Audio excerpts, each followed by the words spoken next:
তো এই শতাংশ স্টুডেন্টরা ইংলিশে আসলে প্লাস কীভাবে মিস না করে সেটার কয়েকটা টেকনিক আছে। যেমন প্রথম যে টেকনিকটা আমাকে বুঝতে হবে সেটা হলো আমাদের question repeat.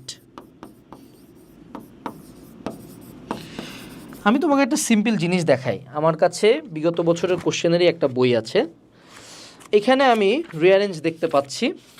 So rearrange near about এখানে দিছে হইল গিয়ে আমাদের টোটালে 192টা সে টু সে 192টা। এখন তুমি যদি এইটাকে আরেক ধাপ ফিল্টার করো, আমি মোটামুটি তোমাকে জাস্ট 60টা রিঅ্যারেঞ্জ দিতে পারবো, যে 60টা রিঅ্যারেঞ্জ থেকে তুমি আমাকে গ্যারান্টি দিয়ে আমি বলতে পারবো আগামী 10 বছরের বাইরে রিঅ্যারেঞ্জ আসবে না, এবং তার আগের 10 বছর এই কোশ্চেন থেকে কোশ্চেন আসে নাই। যেমন আমি উদাহরণস্বরূপ যদি আমি এখানে চলে যাই আর্টিকেল, আমি তোমাকে এখানে আর্টিকেল সলভ করতে দিছি, 50টা আর্টিকেল দিছি, আমি তোমাকে গ্যারান্টি দিয়ে বলতে পারি যে এই 50টার বাইরে কোশ্চেন আসবে না।